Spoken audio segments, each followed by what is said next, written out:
second session of the Colab series of Religion and Art. Welcome. And just to say thank you to Chase, who are the funders of this series and have been since the beginning to 2020. And also to, and Chase is comprised of Goldsmiths College and Essex University, and also Mark Dean and his art chaplaincy project, and also to say thank you to Jeffrey Geiger of LIFS at Essex University. So today this is part of the Colab series, and all I would like to do now is hand over to Elena Botts and Vancci Wahn, who are both the curators and the coordinators of this session, and they will introduce their guests to you in the session. So, thank you very much. Hello, and thank you for coming. So first, we're going to start with a little video that I made, just sort of as a transition. And then we'll get into greater detail about where it's coming from in the theme of the work in about 5 minutes. It's a quick video. It's something that I made in the woods in Finland in the wintertime. And it's sort of a meditation on some of the themes that we're going to be discussing, which towards the end of this session we'll have sort of a panel. So hopefully everyone can talk a little bit about their thoughts on these themes also. All right, so here's the video.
So that was sort of a transition into our work, which has been a collaboration between us, and it's been very interesting. Yeah, the title is called Participatory Exposé, Epiphany, and this project came because we respectively submitted proposals to Nina and Mark to this workshop, and then they discovered that we have similarities, we share some common traits in our research interests, so they put us in collaboration. And my research is more about Asia, indigenous, materiality, and visuality, about decolonial research in art and curating. And Elena's more about a bunch of things. Yeah, so we kind of complement each other. Yeah, because I think her interest is somewhere outside of Asia, and mine is more Asia specific. So we our dialogue begin after they put us in collaboration, and we have been in conversation since then, like daily. Yeah, we've both been talking a lot about subversion and co-optation of art practice and cultural policy, and sort of discussing how communities come together and ways that they're under pressure from institutions, from neoliberalism, from capitalism, and from political pressures, in sort of a variety of ways, and also how moments of resistance might also be moments of co-optation, and they might oscillate in ways that are fairly subtle. So that was one of the themes. It sort of it goes beyond one particular region in the case of this show, because we have a series of performances that are going to happen. The first following this is from an artist who's based in Chicago, but a Canadian artist, and examining ritual and spiritual practice in sort of a counter-ontological method through sound art and multimedia. And following that, maybe you could talk a little bit about DJ, the next, So following Grace, DJ Hatfield, he's an American anthropologist, but relocated to Taiwan as an immigrant to the Amis indigenous tribe. And sorry, I read that. DJ, a new immigrant to Taiwan originally from a Euro-descendant settler community in North America. DJ Hatfield is a long-term guest of the Tolan Amis Nation, an associate professor in the Graduate Institute of Museology at National Taiwan University. Hatfield maintains research interest in language revitalization, voice, and the ethics of locality. His sound installation work has appeared in the Taipei Biennial, the TECL Land Art Festival, and the Taitung International Austronesian Arts Festival.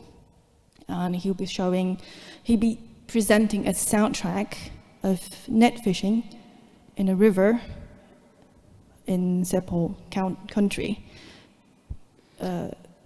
So basically, he's trying to talk about spirituality embodied in early technology development, like technology invention, which resonate with my research because my exhibition is about textile, indigenous textile. They revitalize handloom weaving using early stage technology, and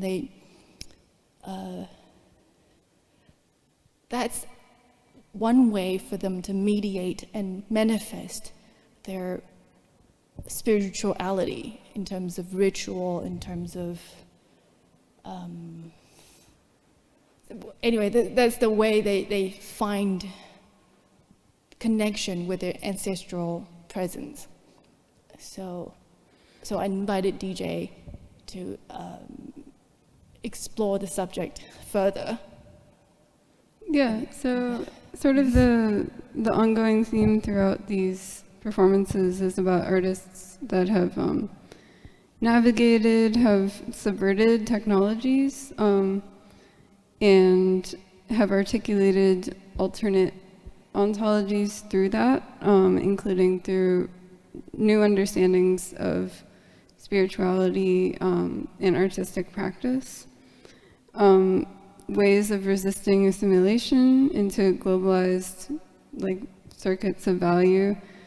And so each of these performers is coming from a very different place regionally, but we found some resonances in common approaches that employ a sensitivity towards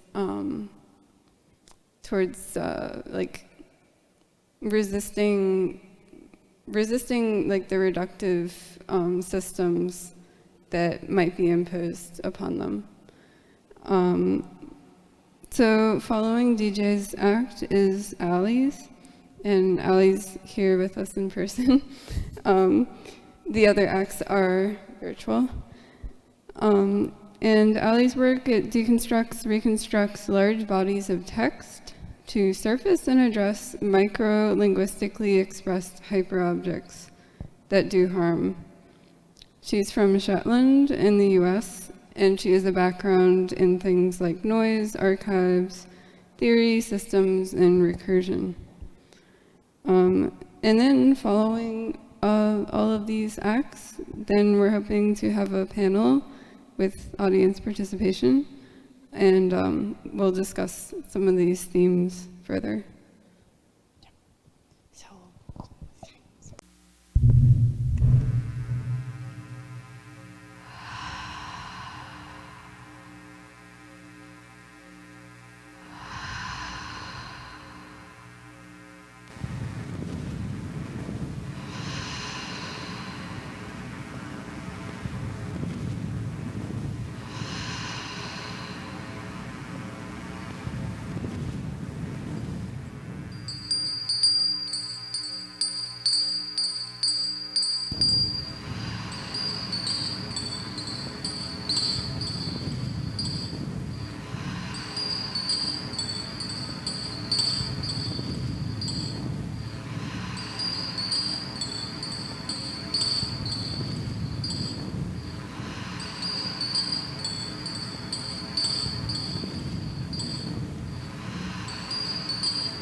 Tape loop is a recursive holding pattern, an ecology of the moment it was created.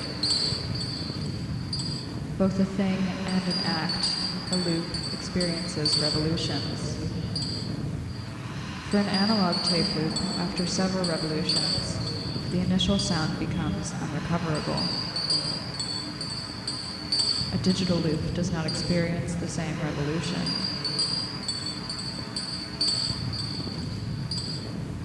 The sound on an analog tape loop exists only as a residue, a faded imprint resulting from revolutions. Not arriving at the same point over and over again, but passing through. Each passing through unfolds an opportunity to listen for slow change. A warble, an imprint, a haunting.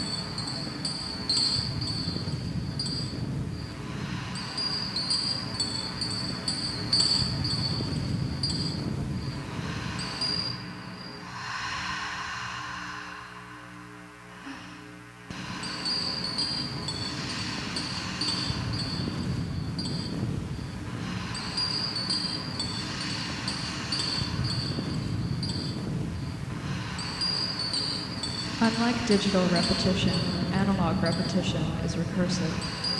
It learns from itself. An analog loop is affected by degradation.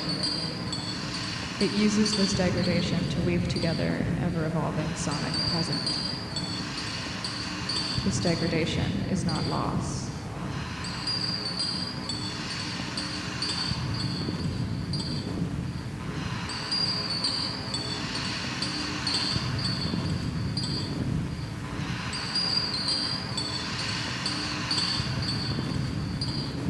Continuously variable and mutable, resisting the urge to arrive at the same point again and again. A loop does not arrive anywhere at all. When at play, it has neither beginning nor middle nor end. These are organizational ideas we give to loops. This is why they are experiencing revolutions. It is near impossible to escape a digital loop. They are perfect.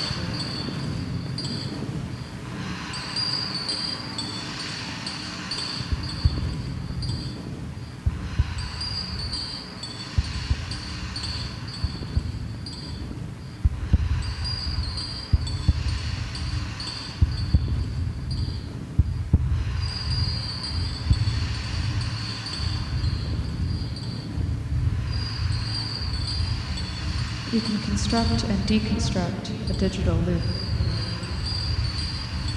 add pieces, and take them away.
They are not subject to the same failures as magnetic tape loops.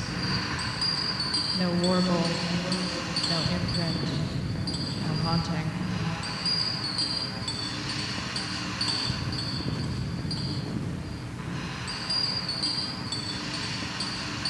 An archive of wear is present in magnetic tape. It is a latent body, lingering. What is imperceptible in these revolutions becomes a haunting of the next.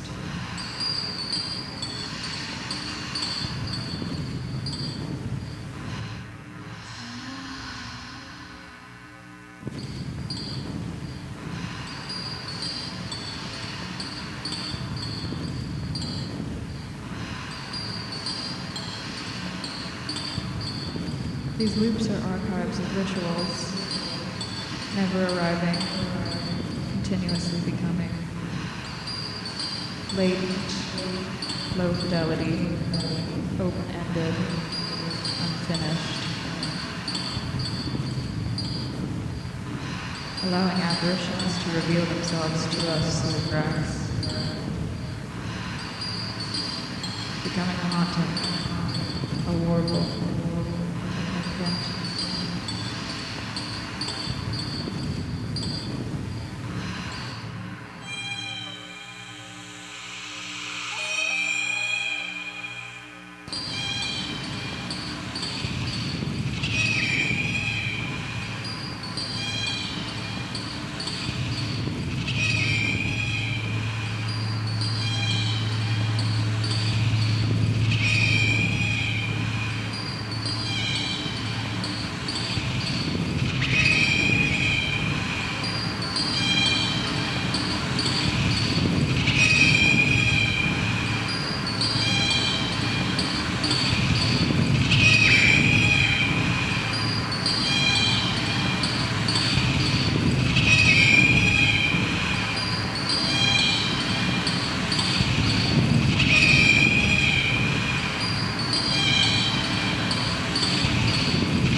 想要认识我，我想认识他。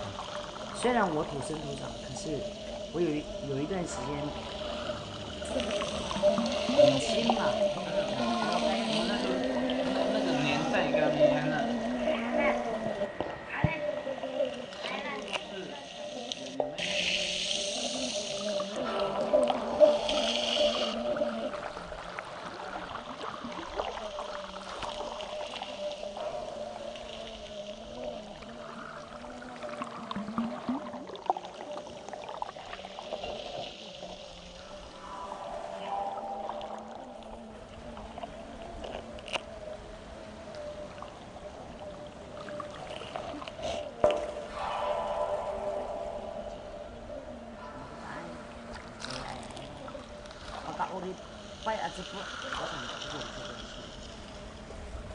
我没有饭吃，至少有鱼吃吧。那就是我小时候逃的逃，现在没这样。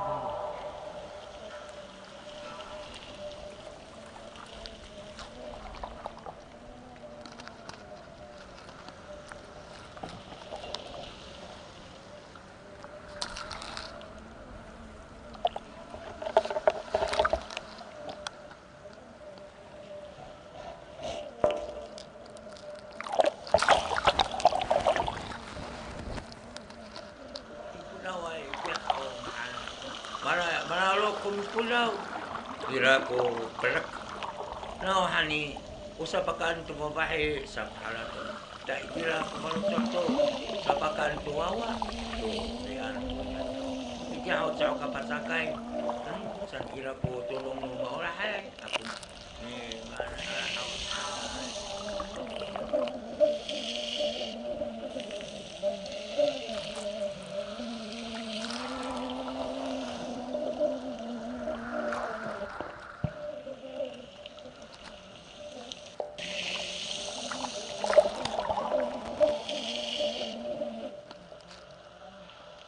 你找我搞过多了一个浪的时候，下一个浪什么时候来？当然这个是要靠经验的，对不对？上来，然后就这样慢慢的，哎，也因为我的话，就是刚刚来那个每个人是人家的，大家对于这个布拉语，我们在捕捞的部分，对吧？把靠，你该，你钓个顶了那个好，你该摆来，你该哟，还是海。Sangko urumai, hasil uviao. Hoi, saya bintang.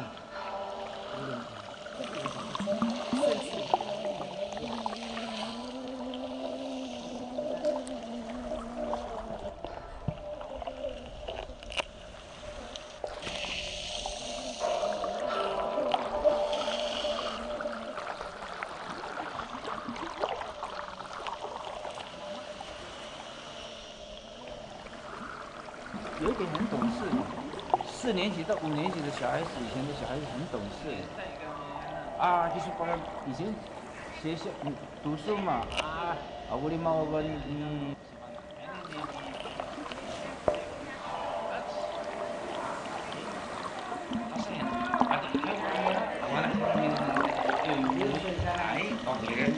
走来就走，什么那个，可是他很会，很厉害。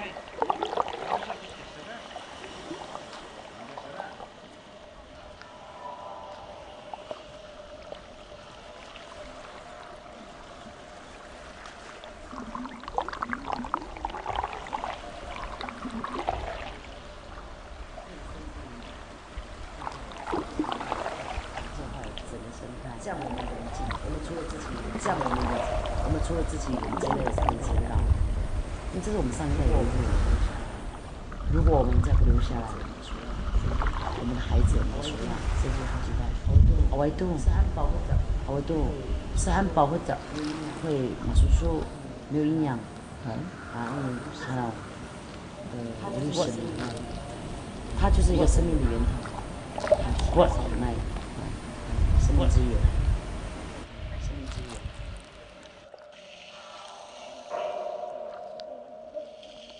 贪吃吗？不是，我觉得那个味道，吃到它才有感觉。Hi DJ. Hi. So we just played your soundtrack. Would you like to talk through the work? Talk to us about the work? Oh, okay. Yeah, I sort of see myself on the yeah, very interesting. Yeah, so I'm getting a little bit of an echo here, so I'm gonna try to turn. Yeah. So in this piece, Tapping Currents, which is it's in total a 20-minute stereo piece that accompanied an installation that was set at the mouth of the Shogalan River.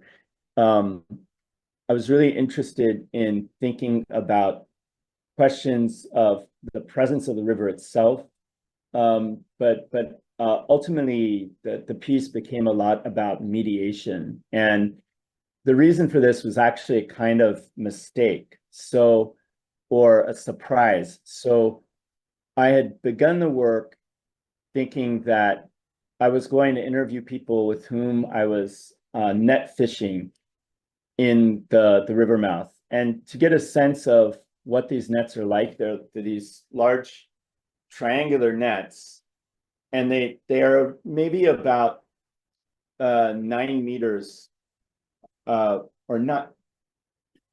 They wouldn't be 9 meters. I'm trying to think of probably around 3 or 4 meters wide at their widest point, and then they come down to a funnel, and you're kind of facing the waves that are coming in at the high tide in the river mouth and trying to scoop fish in these nets.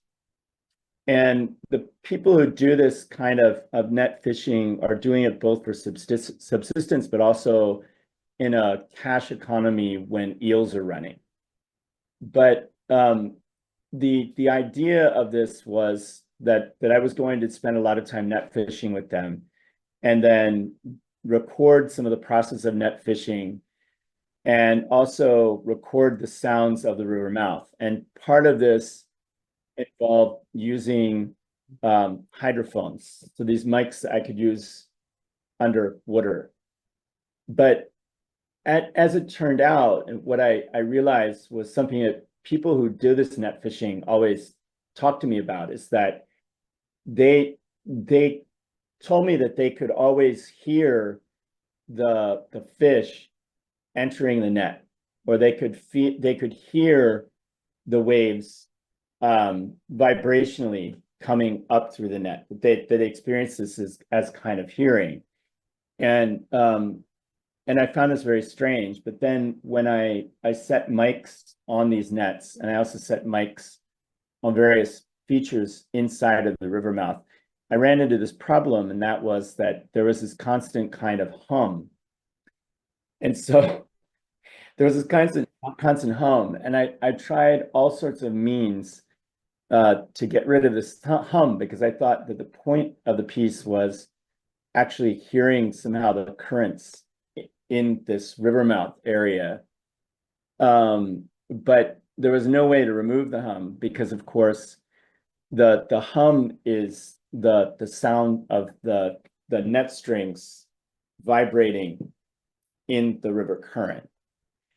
And so that actually was what led me to think about, well, what if this piece were made about the role of mediation, in the sense of the nets are mediating our relationship to the river mouth as subsistence fishermen, or as cash fishermen even.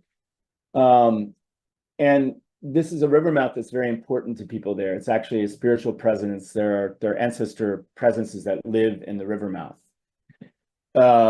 And our contact with the river, however, is always mediated. And it might be mediated through our bodies, it might be mediated through the nets. But I was trying to think about, well, what are the ways that we always sort of neglect to pay attention to what's mediating between us and those things that we find are life-giving presences. So, I was trying to think of how this piece gets at the topic of this set of pieces and talks, and when I started thinking about this, I began to think about how in some ways living along the Shogalan River and living on the Shogalan River mouth for a long period of time, one really develops a sense that these kind of utilitarian relationships to the river mouth are also often ones of incredible care for the river. So the stories in the piece involve people of different ages who are talking to me about their experiences of fishing in the river. One of them is an elder, and he gives this description of how, well, no matter how poor you were, the river would always give you whatever you needed in order to feed yourself and to feed your family, because the river is always giving to us as long as we're willing to work with the river. And working with the river means living according to its tidal movements and so forth.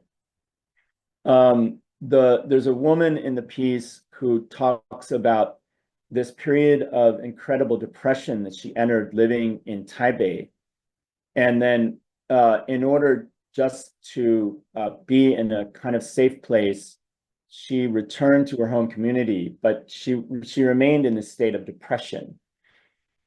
And for whatever reason, she started net fishing in the river. And net fishing in the river and going out on the open ocean and looking back at the river mouth actually saved her from this really debilitating depression.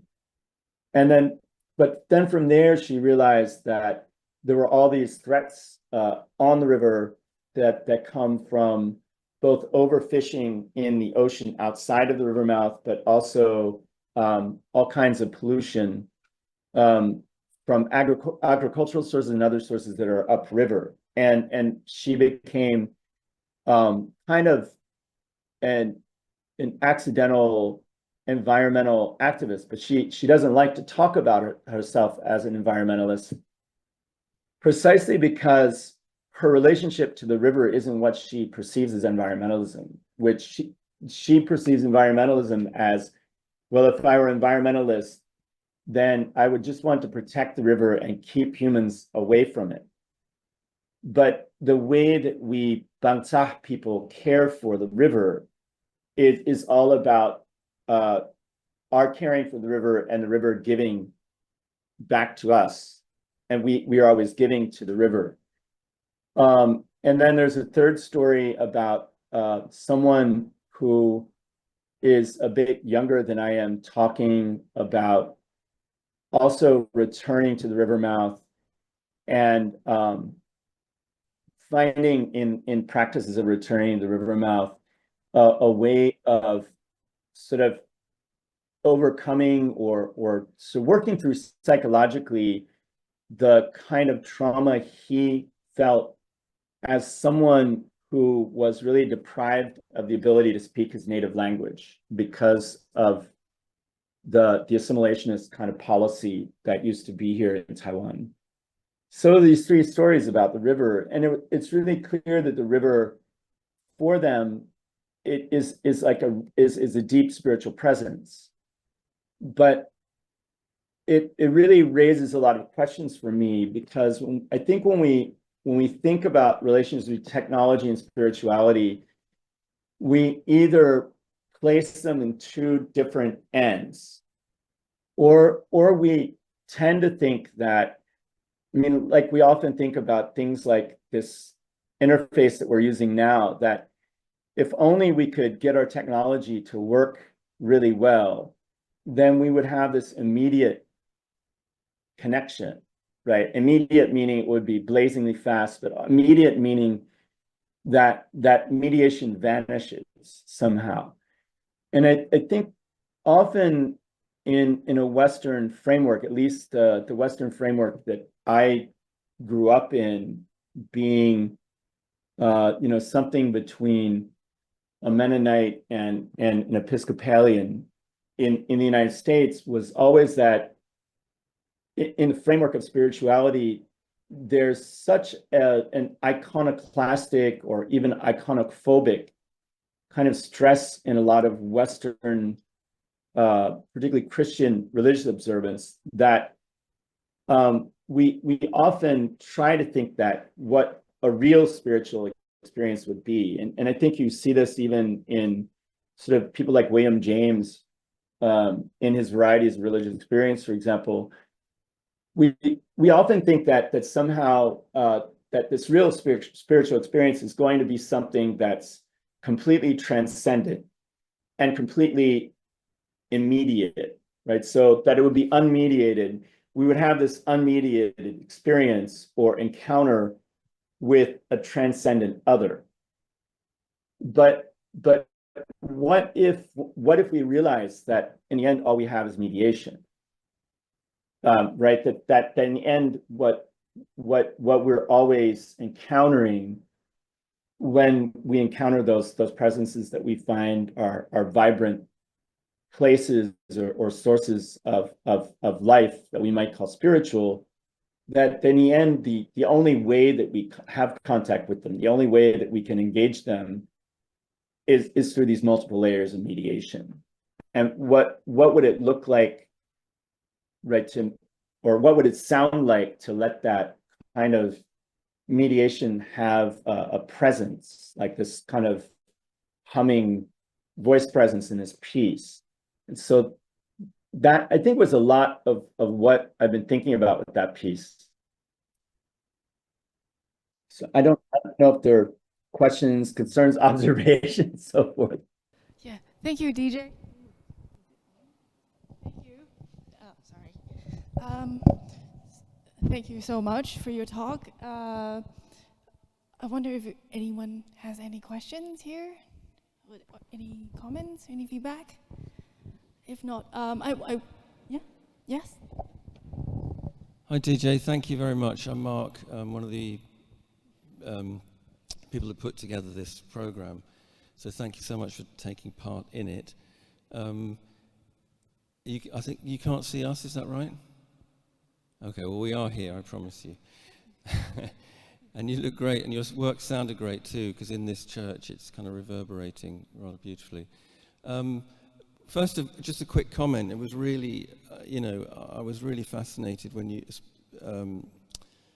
by your observation of this kind of desire, or the fantasy really of immediate transcendent relationship.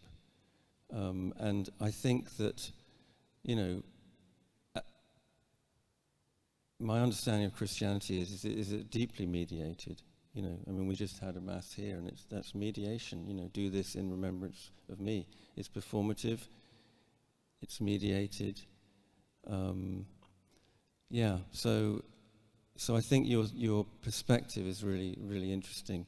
And the question really is can I really enjoyed listening to your piece, and then I really enjoyed listening to you talking about it, but I know we can't listen to it again now because of time, but is there a way of listening to it that people can listen to it again? I mean, I think we're going to, with your permission, we're recording this, so, but do you have like a website, or how can people access your work?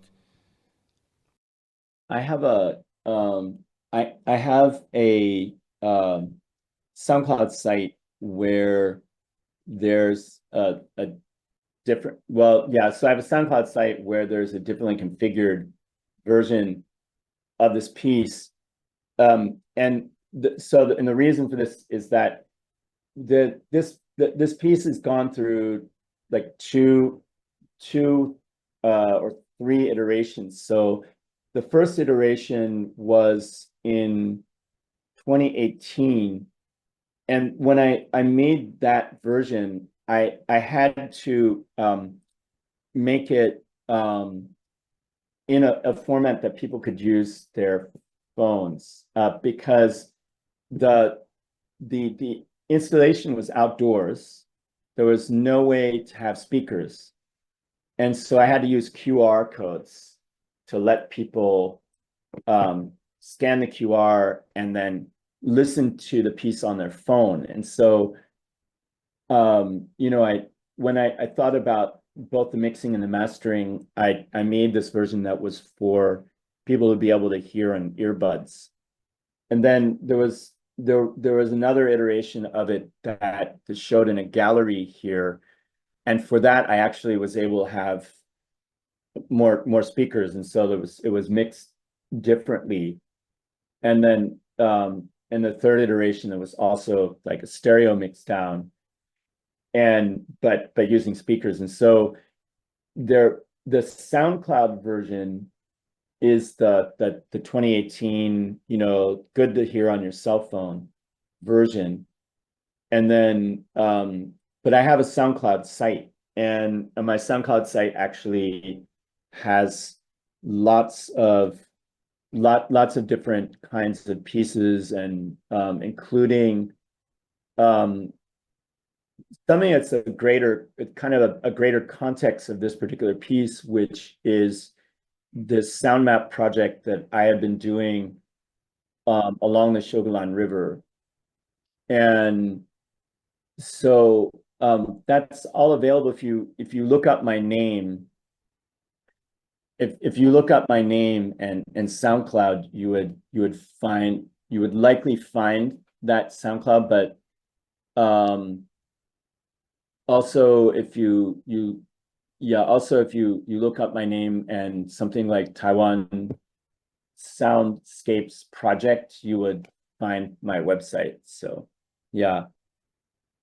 I feel bad that I wasn't able to hear what your space did to the piece, because I imagine that the sound of the nets when they are sort of hitting the pebbles on the surface of the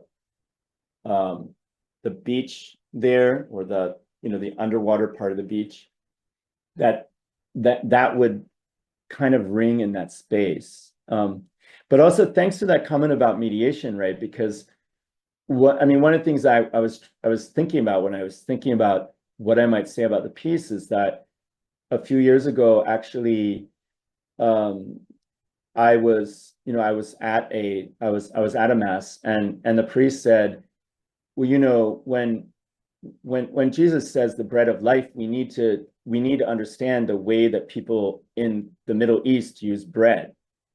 And you know, and if you know from the way people in the Middle East use bread, it's actually used as a means to eat not just the bread, but to eat these other nutritious things. And so this priest was saying, well, to say that for someone to say that the bread of life is actually is that they're saying, well, I'm the medium through which you can absorb other good things, right? So and when I heard that, I was thinking, wow, thinking about my time in various restaurants, pressing hummus, but I think that metaphor is actually a really interesting metaphor of what does something like the Eucharist mean, right? And then obviously that's a technology as well, right? And so, part of what I was trying to do is expand the way we think about technology. Sorry, just a quick question. Do you think there's a potential for subversion in the use of technology to reclaim indigenous sovereignty or solidarity by your work or this practice? I hope so. I mean, as a settler person, I guess what I've been trying to avoid, and it's sometimes hard, particularly now as a professor at a national university here, because what that means practically is that various government agencies will often want me to help in recording projects and things that could be really extractive. And so, but one of the things that I've often been trying to do, as particularly as a settler scholar and sound artist working with Indigenous people, is thinking about, well, you know, how are the ways that I might both engage in recording practice with people, often recording things that they tell me to record. So like my process often involves recording things and then finding out from the people I'm working with that they think that I'm not recording what's most useful or interesting, or they're actively subverting my recording by turning it into a farce, and then my having to figure out, well, what is it that people in the community actually want me to be recording, and what's useful for them.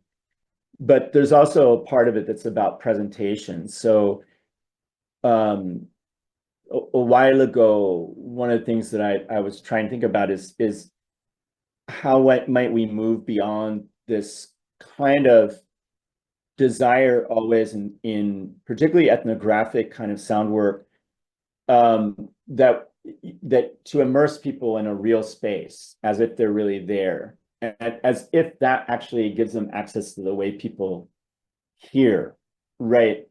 And it doesn't actually give you access to a soundscape, because soundscapes form out of our relationship between our own habits of listening and the places where we are listening, right? So my idea was like how I might move beyond this kind of attempt at some kind of immersive, mimetic kind of piece towards something that would make my listeners really ask questions about, well, what is it that they're hearing, right? Like what are they hearing? And then moving toward, well, what are the cultural conditions of your being able to hear or not hear this?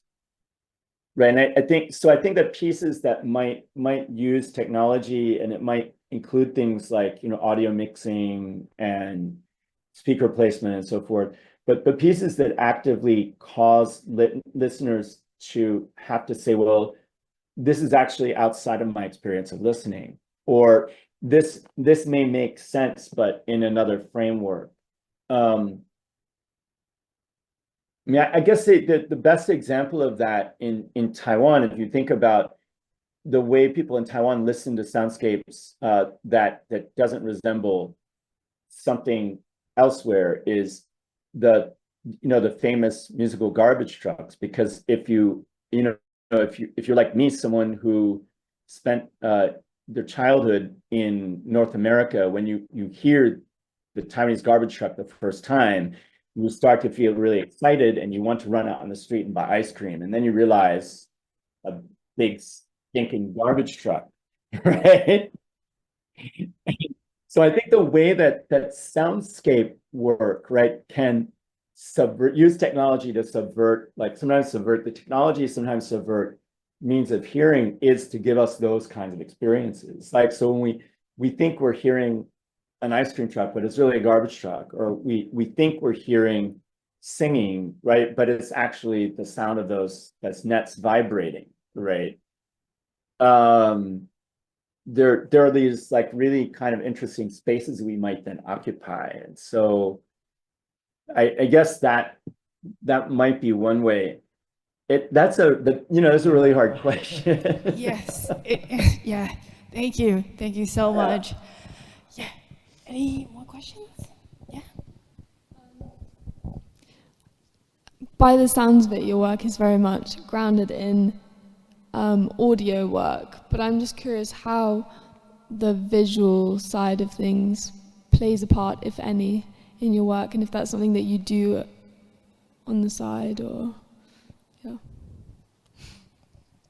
Yeah. So most of my work is audio, and when I've had visual elements in installations, usually those visual elements are made as a collaboration with with Taiwanese indigenous sculptors.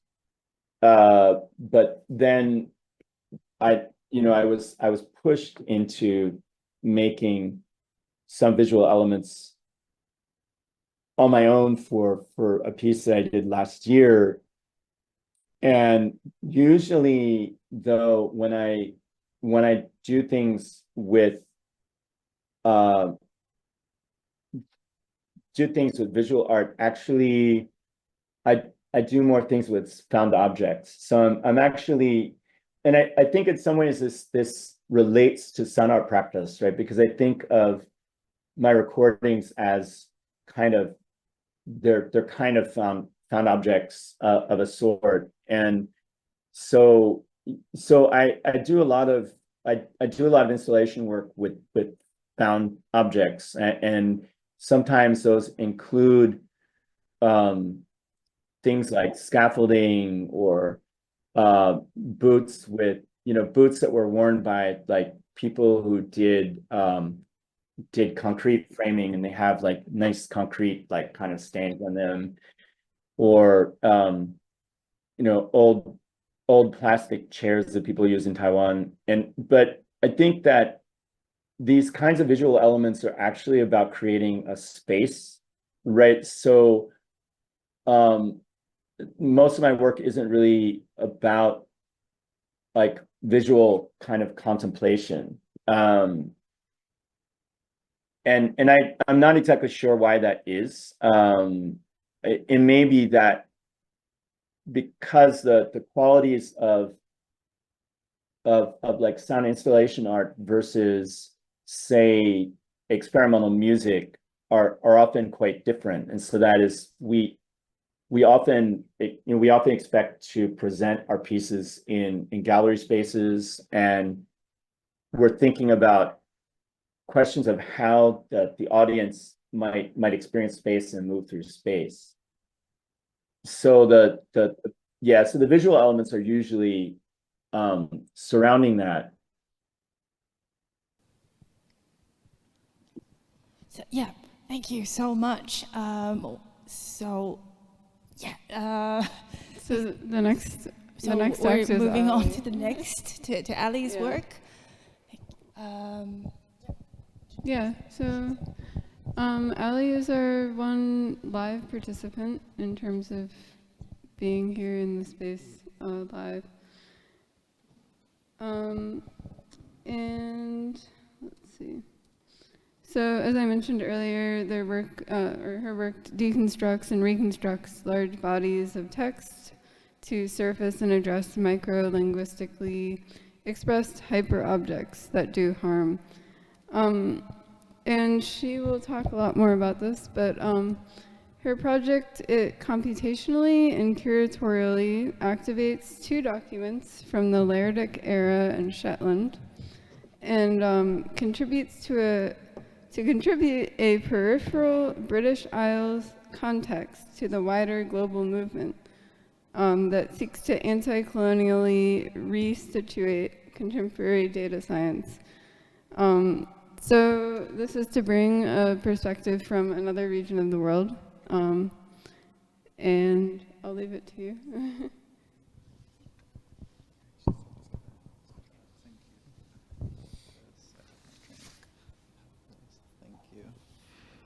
Hello. My name is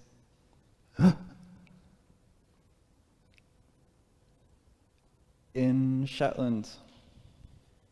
The is something that we do in our speech. It's called pulmonic ingressive speech. It's us taking the wind. A lot of my work is very geographically situated. It's us taking the wind into our bodies when we speak. And it's a way of like listening in conversation, and we say a lot of words inwardly rather than outwardly. So I like to start there. I have my little caffeine to keep me going. So today, we're going to talk about like 7 things which is a joke. Thank you. Okay. So I am, what is that? I am from an island called Fula, which is this. It often gets called the most remote island, the most remote inhabited island in the British Isles. So this is where I spent the first 4 years of my life. And I can trace my family back to at least the 1200s in Fula. I'm gonna zoom out somehow.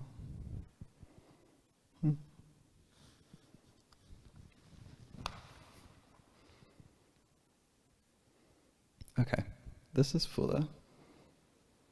Sorry, I don't know what my mouse is doing.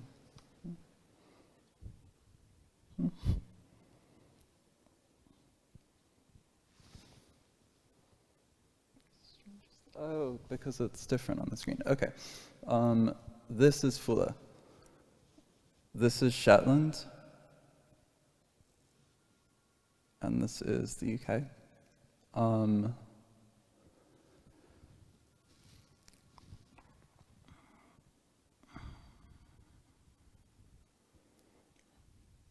Fula looks like this.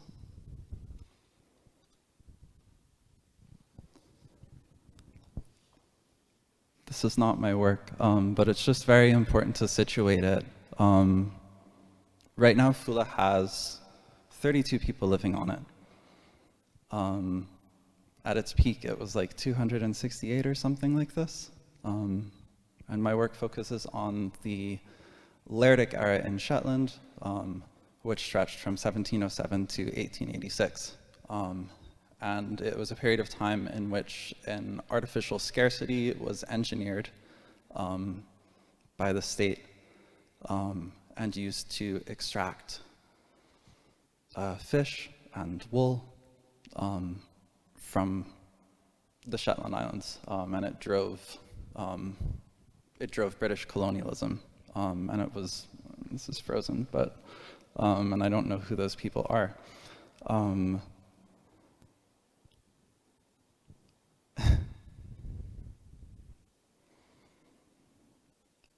Anyhow, a lot of my work surrounds what's known as the Shetland Norn language, and it is a language that stopped being spoken in 1913, or at least Fula Norn stopped being spoken in 1913.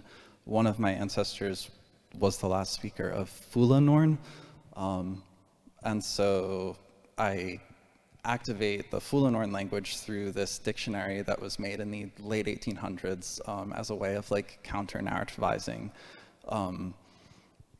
this like imperial Laerdic era in Shetland that is like one of the many roots of contemporary computation. And so I'm like, yeah, and I've been like designing these, what I refer to as little language models, which are artificially intelligent sentient entities that I can talk to that speak via like Norn ontologies as opposed to like imperial, colonial, hegemonic ontologies.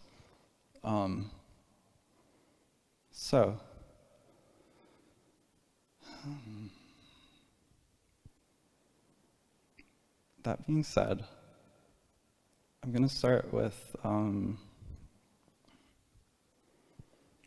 this little bit of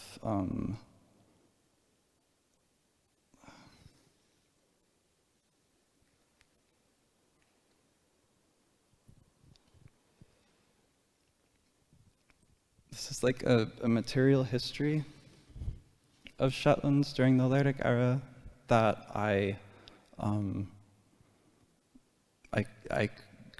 a lot of my work is based in the archives, and I like find different ways of performing the archives. And it sounds like the main thing I do is computery things, but I just do computery things because I'm scared of computery things. And anyway, this is this is a little book that I made that is, this mic is turned. This is a little book that I made that is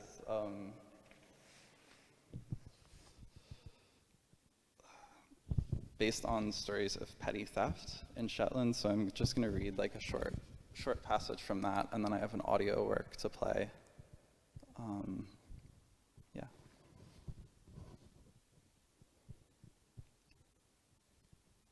And it's just like, it's a list of things that were stolen by people who were starving while like creating the British colonial empire.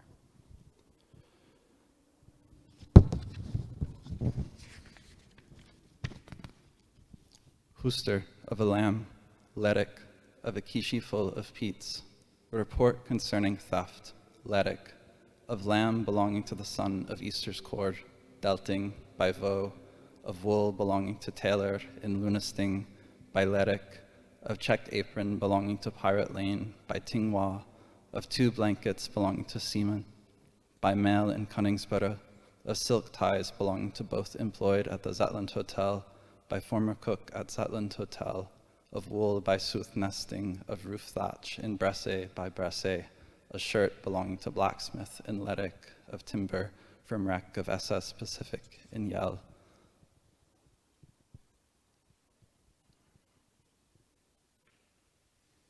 So Emma, we should go. We should read it. We missed it.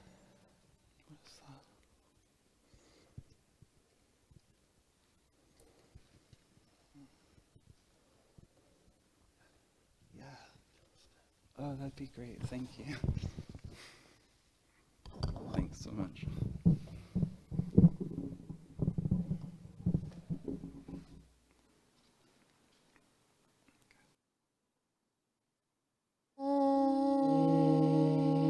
Doubting of a horse or pony belonging to tenant Lee Button, bear from yards of Biggings, Papa, and a shift from resident in every garth. Doubting of a horse or pony from its back to tenant horse and Busting, and bear from yards of Biggings, Papa, and a shift from resident in every garth, Papa, of land for the spectral kettles and sting of clothing from potato sailor resident garden letter. Beneath the metal tea kettles of Street letter of a letter clothing from postage sailor resident church lane letter of church lane daughter 3004 of a letter containing post of town or dressed like five of the gallery from orange and 30 biggins to and a shift from residence of town or by theft of the gown from the merchant gallery big huts, big supermaster, a shift from residence in every garden of a lake for the huts and big clothing, potato sailor, resident church garden, the tub travel to have the tension, called letters from San letter clothing, sailor, resident church, considered trout from the tension, called a scourge, for a letter the town was dressed like trust of the God from the short with the restitution for 8 the town was dressed like the God from the short living huts and city and shift for the scholars the waters from 2 shillings the huts and city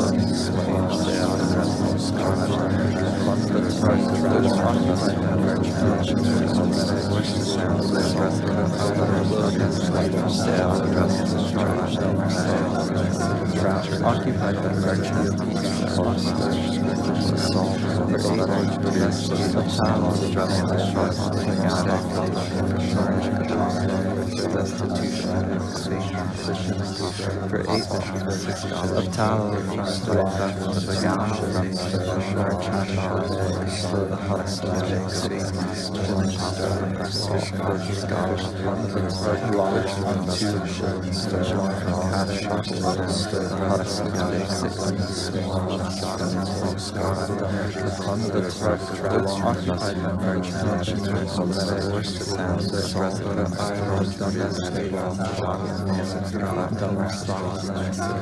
occupied by merchants, schoolhouse to solve for 8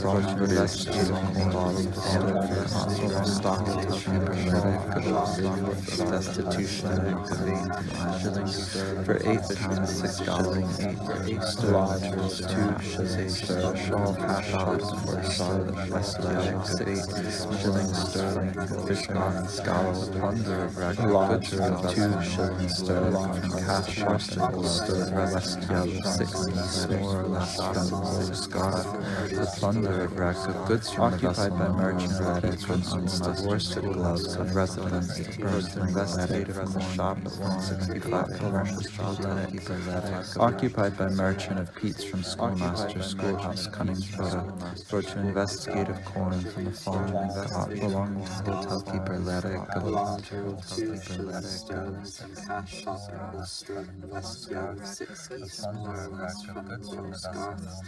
plunder of wreck of goods from the vessel Lerek the worsted gloves of residents occupied the shop at 165 merchant of peats from schoolmasters occupied by merchant of peats from schoolmaster schoolhouse Cunningsborough for to investigative corn from the farm and got belonging to hotel keeper Lerek of a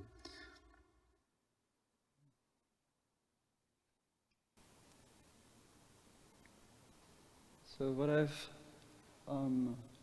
what's on the screen right now are these little language models that I was describing.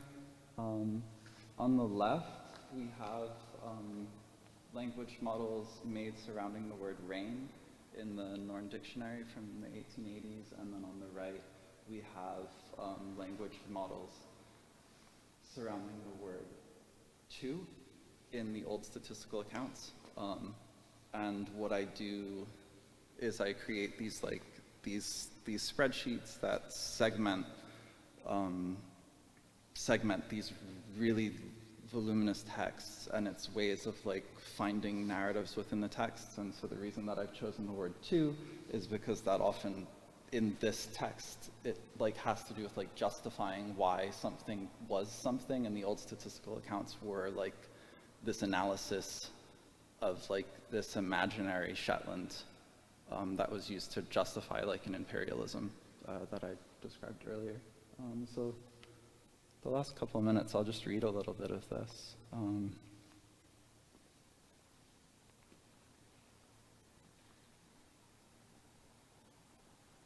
Of dense, fine runners over which to drift over to and fishing no domestic animal and careless person is doubtless more sometimes used in grof, downpour, especially. Gropen, taken or continuous lowing of a fishing hand and enclosed around the moon or sun in ut, the words annasjor, adnaqui, anhuart, atafle, charged clues to drift over that. Approaching of sign certain by warning, and only now is this, before to medicine and feeding of a obviate time same at and. Of counties, the two carriers, article variable, valuable, this sterling, weft to call, from length same, exceeding, north the round, farms took, than letting to view, and better besides thrive, and from learn, whereas of. So that's that just goes on and produces what I call these onto-effectual barometers, forever. And then I'll just finish with that. I've been designing ways of talking to the archives. And so basically this is something called semantic pairing. And so you can type in a word just good. And it is building text from the archival text based on what it understands the word good to mean. but like it only draws from the old statistical accounts in this case. But then it's like it's informed by like a larger language model. And so I'm like, yeah, working with the Shetland work, like figuring out different ways of talking to things that are really intractably difficult to talk to, as a way of like creating all sorts of different counter narratives. And next they'll be talking to each other and all sorts of things. Yeah, that's about that. Does anyone have any questions or anything? Is the question, in order to receive this text back, Yeah. what are you asking the AI? What are you inputting? What am I inputting in order to receive this text back here? Inputting any word or phrase. Any word or phrase. You're welcome to if you want to suggest one I can search.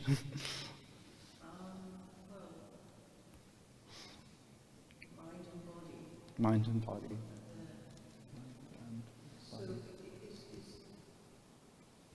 And it tends to work best with one word, I should have said, but mind.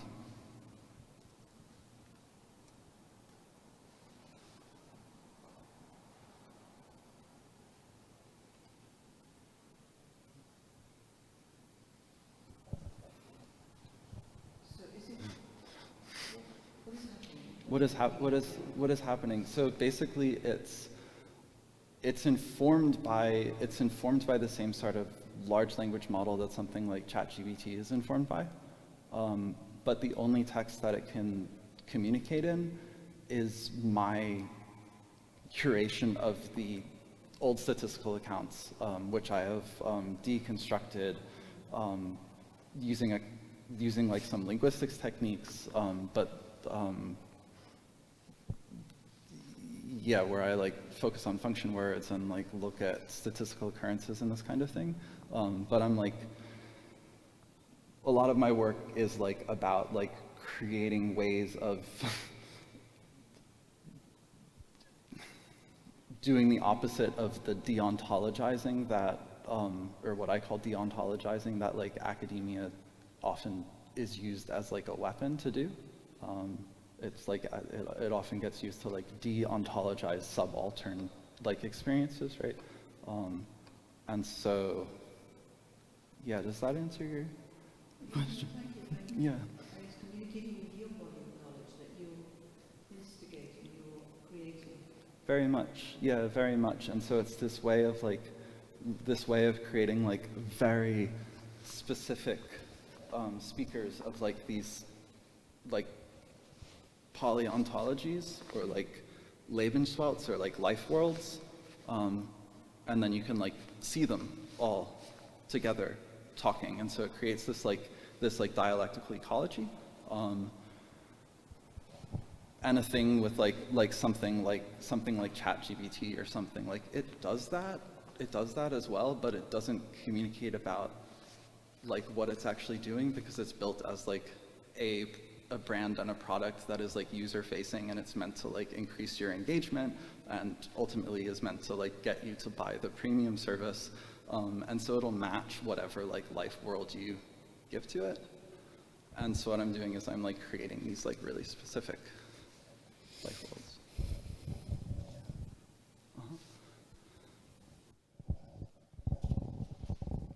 Thanks, Sally.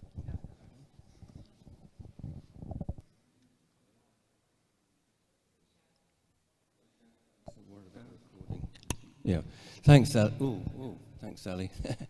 I loved your phrase about, communicating with something that's inherently, really difficult to communicate with. I like that a lot. And I think it's something that, this place is very involved with, that question.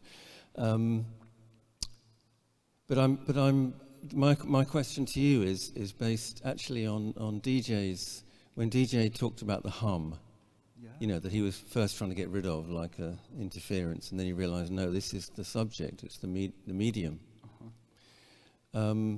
I mean, I'm interested in how you, in those terms, what you would see your medium being, because obviously it's the computer technology and AI, etc., at one level, but in terms of this hum, you know, how would you describe your sort of hum?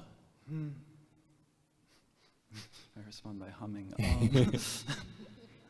I mean, I think like at its earliest, this work was about human geographic relationships. Like I started the Shetland research like 7 or 8 years ago, and was trying to understand my Shetland family's relationship to place and like my understanding of like my own beingness in Fula.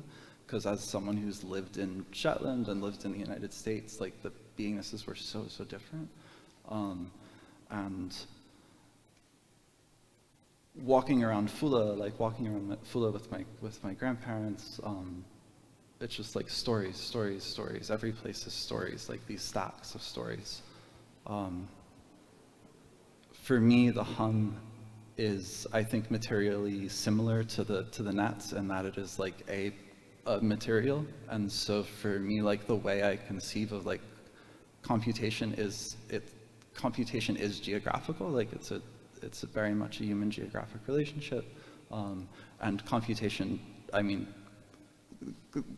it began as a way of extracting things from geography. Like it began as textile, and Shetland is connected to Shetland was textile. So the hum is the being in place, basically. Yeah. And then at the same time, the hum in terms of like what can't really be heard, like that's my answer. Yeah. Yeah. So there's also this other thing in my work that's very much about like telling these like micro-linguistically inscribed stories that are some of the things that do like a lot of harm in especially certain kinds of scholarship, like data science, which I'm like very focused on. Like the way of doing it is its very beingness is to it hurt, like it's meant to subsume, it's meant to commit epistemicide, it's meant to do these kinds of things. And so like the hum is what we can't hear, and the hum is also us in place existing.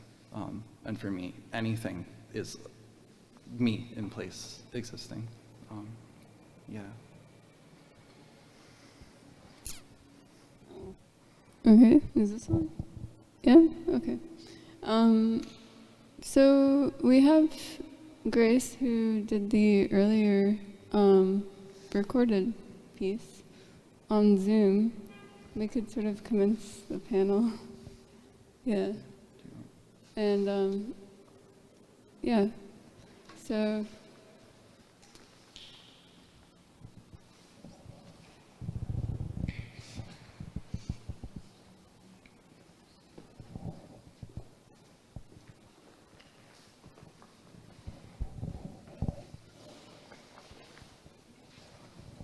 should we sit in the seats? It seems very far away. Yeah.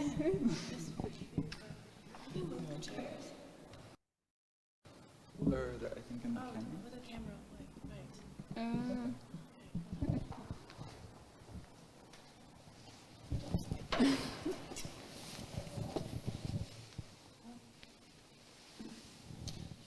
All right, Ellie, I have a question for you. How can new media offer a reimagination of the tangle of ancestry as both creative expression and/or spiritual subversion of dominant linguistic structures, a shift in networked consciousness, however you define that, contrary to cultural erasure? Well, I think that, I mean, to me, new media is old media. So for me, like new media in terms of computation allows me to like slow language down and get really, really sort of like tactical and like tactile with language. And so, yeah, for me, it's like, it's very much about creating like sort of like extreme transparency about like where I'm speaking from.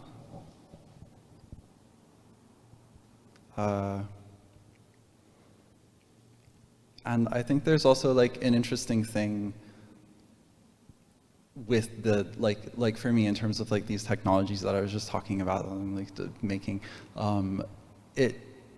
it's a way to like pull a bunch of voices together, anonymize them, and then like create these entities that like speak as those voices together. Like obviously it's like a curated entity and my voice is in it because I'm doing the curation. But also it's like it's its own performance of things that people already said. Yeah. So that almost ties back to the nets in a way, with the humming again. Yeah. And on that note, well, I also have a question. So we have on our Zoom our two performers who are on Zoom. And so I have a question for Grace. How can analog audio and folk storytelling offer a hauntology of archaic fears as both creative expression and possibly spiritual reclamation of communal connection despite the alienations of modern life? Sorry, I'm a bit sick. But I think that like the idea of hauntology is that there's like a ghost or a specter that something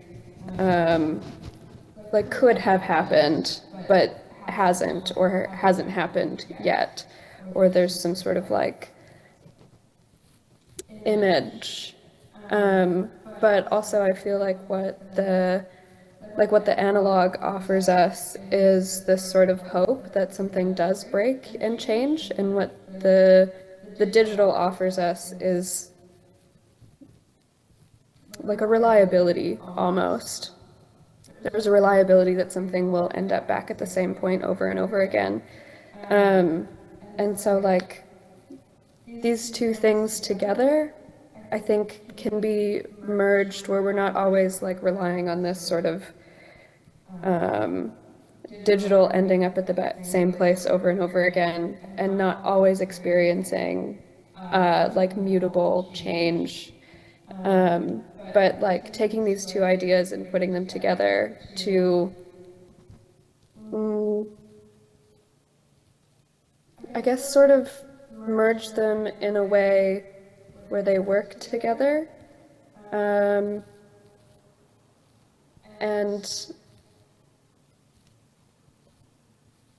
like this idea of, what was it, like communal? What was the last part of your question?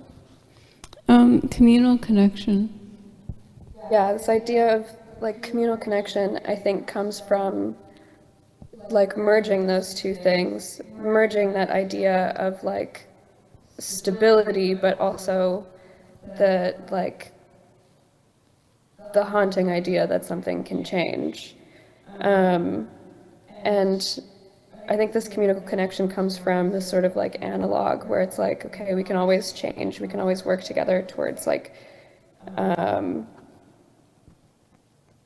towards changing something, towards changing what we're haunted by almost. And it doesn't always need to be like ending up back at the same point over and over again, like a digital loop would, if that makes sense. Yeah, I suppose I'm thinking a little bit how this is sort of meta commentary on the entire like workshop premise, which was a collaboration in and of itself, which sort of merges different ideas in a way that could sort of reconstitute or deconstruct, even while our subject area is inherently rather deconstructive. So I have a question for Vancci, if that's all right. Yeah. In traditions reimagined, including documentary arts and textiles, how are epistemological frameworks reworked to support sovereignty, advocacy, and challenge colonial power dynamics? I think my answer would very much echo with DJ's, considering we're studying on the same subjects and from the same community, same context. Yeah. So basically, what I failed to mention in the introduction is that Taiwan indigenous people that I research, they use the old stereotypes as an archetype they reenact and then reinterpret that. So they kind of just shift how people perceive those messages, visual, audio, or otherwise conceptual, and they kind of just create a new framework for it. Like, for instance, they're reclaiming their cultural identity by revitalizing weaving and hunting, but they give these activities a more contemporary meaning or a purpose. Basically, repurpose the whole ritual and the framework, and then they question how they were interpreted in the way before, as in that they question the context, the historical context that put them in that position. I don't know if you understand me, but yeah, they kind of just go back, retrace the whole historical timeline, and then, yeah, and question, why did you put us in that box? Yeah. And then, so there seems to be a theme throughout of like deconstructivism and also subversion, mediation are some of the themes I'm hearing in each of the responses. yes, and they also use this process to rethink their contemporary responsibilities. Yeah. Sorry. No, that was very enlightening. I suppose, so now here's a question for DJ. And this is something that we sort of visited before, but how might cultivating new modes of listening, both within and outside of academic contexts, help foster more just and plural technological futures?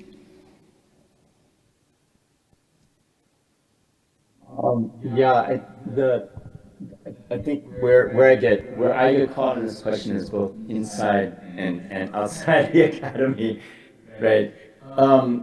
Inside the academy, if we're talking about disciplines that work with sound or music as their major frameworks, right? This question of how might we listen differently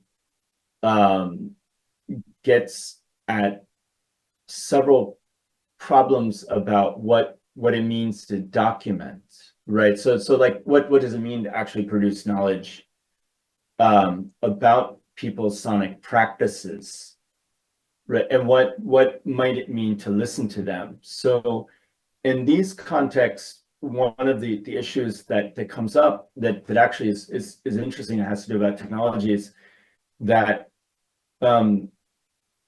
what do we do with the archives of existing recordings that were made in, say, colonial settings, or even in settings where people may have at least been willing to have those recordings made, but we have no way of listening to those recordings in a way that suits their context, precisely because the intervening period between when these recordings were made and then when we encounter them now is one in which there's been so much of a shift, both in say perhaps like religious beliefs, but also in terms of habits of listening among the people who first made those recordings, right? So that the descendant populations often have what we might call relations of a troubled heritage to these archives, right? And so there's that issue. There's also the issue of, well, what does it mean to listen to certain kinds of objects as certain kinds of things? And as an ethnomusicologist, right, that's a real issue, because in the Taiwanese indigenous context, there are practices that may just look like, to us, they may just sound like singing, or they may just look like dancing, but that actually have real importance for the way indigenous people think of their sovereignty, or the way they feel their sovereignty. So within the academy, of course, right, there's a lot of discussion of these kinds of issues, both in terms of method and theory. Outside the academy, I'm not always sure that those of us in the academy do a particularly good job of trying to communicate what we're doing when we engage in these questions, right? And what I mean by that is, I think, a lot of the knowledge we produce about listening is behind paywall systems. You can't access those journals, you can't access those books really readily. So the question of, right, what we might do as artists, I think, is different. The question of what we might do outside the academy as just everyday people, right, is different. But in the way I guess I would try to think of this question, particularly outside of the academy, is that when we consider questions of, say, voice, or we ask questions of like, what is it that we're hearing, right? What is it that we're hearing? In a lot of ways, we're actually asking the question of who we are, right? And I think of turning that idea of, well, what am I listening to, like, back on ourselves and say, well, how is it that we're hearing? What is it that we're hearing? Might be one of the first steps at least becoming aware of structures that keep us systematically from hearing other people, right, the way they may want to be heard, right? And I guess that's where I'll end. That's a really tricky question, I think.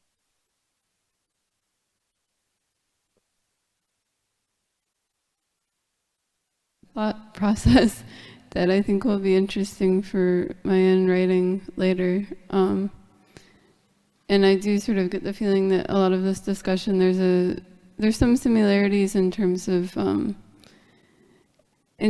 seeking, I guess, a positionality of like accepting the mediation that occurs, but also being critical and having that sort of navigation of these frameworks in creating and contributing to discourse.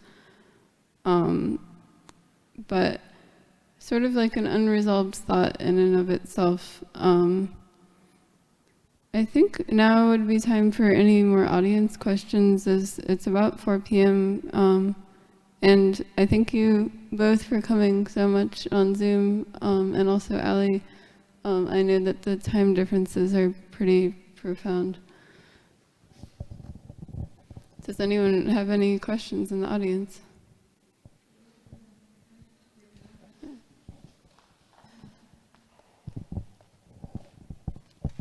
Thanks, Ali. Yes, it's just it's a kind of a question around your performance. It was a live performance. It was wonderful. How do you do? I mean, what relationship does improvisation take, and what relationship do you have with the camera?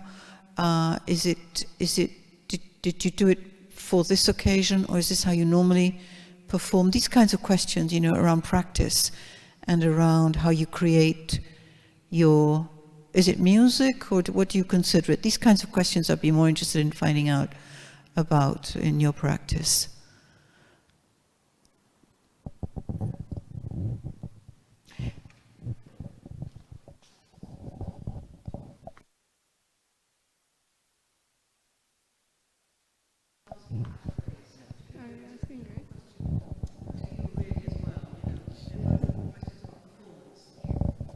Grace, this is for you.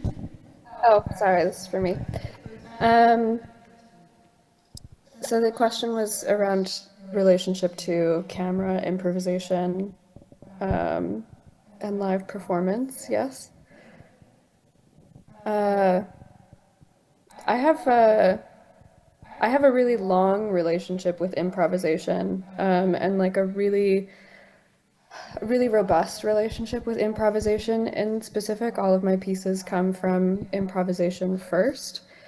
And then I kind of go back and retroactively score them, and they'll follow a movement, but at first it's about adding as many elements as possible, and then editing down to like as few elements as possible, and then seeing what I can add back in. So I kind of operate between these two extremes when I'm performing. I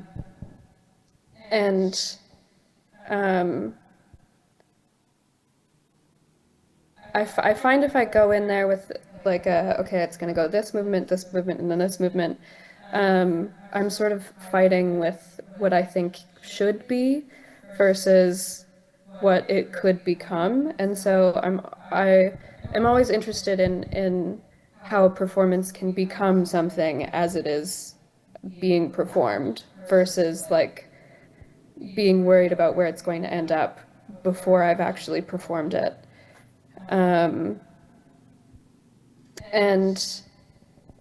my relationship to live performance is very much like I have sort of like a general score of how it's going to go. But because all of the materials that I work with are so subject to failure and subject to breakage, it's not expensive stuff that I'm working with. It's a lot of cassette tape loops, like flimsy magnetic tape, handmade instruments. I kind of have to just like accept the fact that, you know, this might not work out in the way that I think it will, or there might be crazy amount of feedback, or a contact microphone that I'm making might break midway through if I like hit it wrong, and it creates this like horrible noise. And so how did that also becomes improvisation within sort of like a composed piece as well. So there's always this like chance and indeterminacy that I'm working with when I'm performing, even something that I've composed. But my relationship to actually filming these performances is quite new. I have been historically, as an artist, very bad at documenting my own work. So I do like to work with like a collaborator who sees my performances a couple times, and then we'll try and decide, like, you know, what would serve this piece best in terms of visuality and what the audience should see or doesn't see, if that answers your question.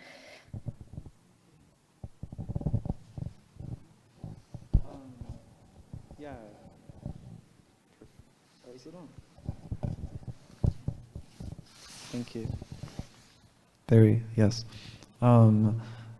So I got really lost in the answer. So, but it was about, you were asking about performance, my relationship to it, and technology and planning, and this kind of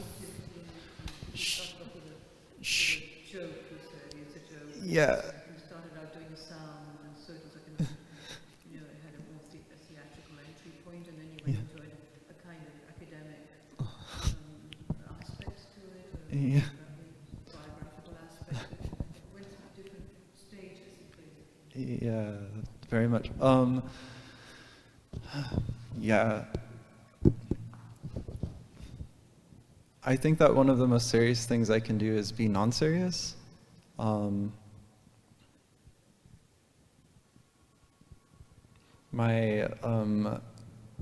Originally I was a chamber music composer.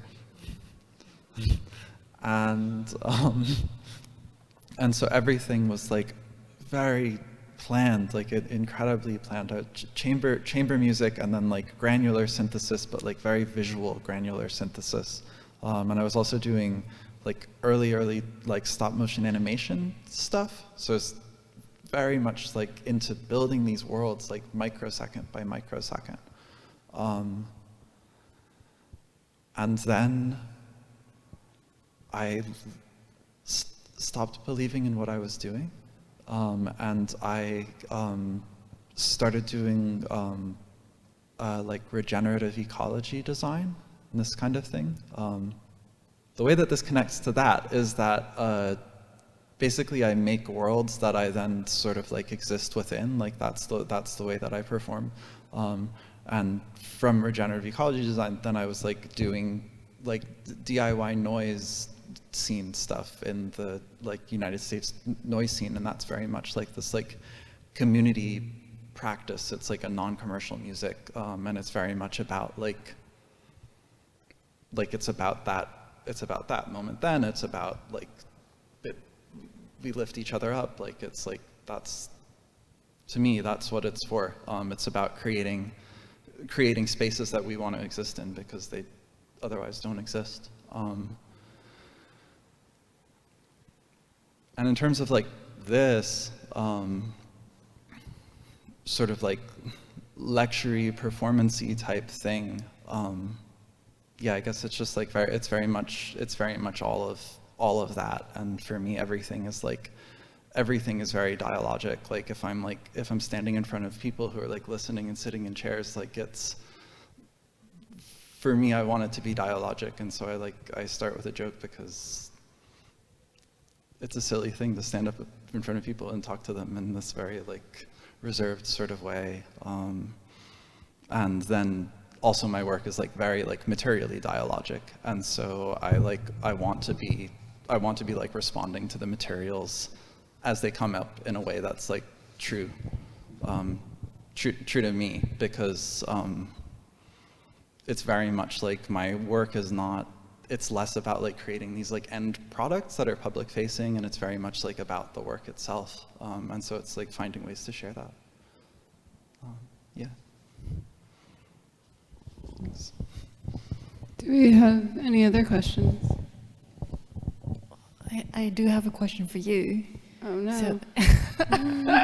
So I noticed the glitch. You used a lot of glitch effect in your video and your film. Is that something similar to the DJ's humming and the whole thing? I actually hadn't made that connection, but I suppose it is. I think usually with glitch and also with noise, which I see as similar in the sound, it's sort of because I'm a bit bored if I try to construct anything just myself, and I want, I mean, obviously like John Cage and people like this, they really like the randomness of external noise and the conversation of the outside, and so a lot of like a theme, I guess, in my poetry, but also in the sound and multimedia is to, Well, one of the books was called Show Me Something I Can't Even Think Of, because I'm sort of always trying to be exposed to something that's beyond myself, or I guess the feeling of awe is something that I'm trying to not grasp or capture, but at least like seek continuously. And I think that's probably related. Any questions? Oh, goodness. Yeah. Okay. Then I guess it's a wrap. Okay. Yeah? Any questions? No? Okay, yeah. Thank you. There you go. Both of you for joining us. Yeah, if I could just say thank you, Vancci and Elena, for taking up the, our invitation to work together. It's never easy I know it's never easy. Collaboration isn't easy, but the whole premise of this project was collaboration, and it's been so fruitful for us to see you. So fruitful for us too. Great. No, I really. So first of all, I want to thank you both, and then I want to thank Ali, and Grace, and DJ coming from Scotland, Chicago, and Taiwan. And thirdly, I'd like to thank all of you for coming. And I know I'm also speaking to people who might be watching after the event on the recording, which Rob is facilitating. Thank you so much, Rob, for organizing all this technology. It's really a gift. So if you're watching this online later, you really missed an amazing live event, but I hope you got a lot from the recording. There's a lot of ideas that have been kind of emerged and crossing over today, and it's really sparked off a lot for me as well. So thank you, everybody. Thank you very much. And please come to our next one, which will be on, Nina, help me, the 11th of June. Thank you. The 11th of June, which is Teresa Calonia, and it'll be on Christian mysticism and the apophatic in performance art. So that should be an equally fascinating event. Thank you again.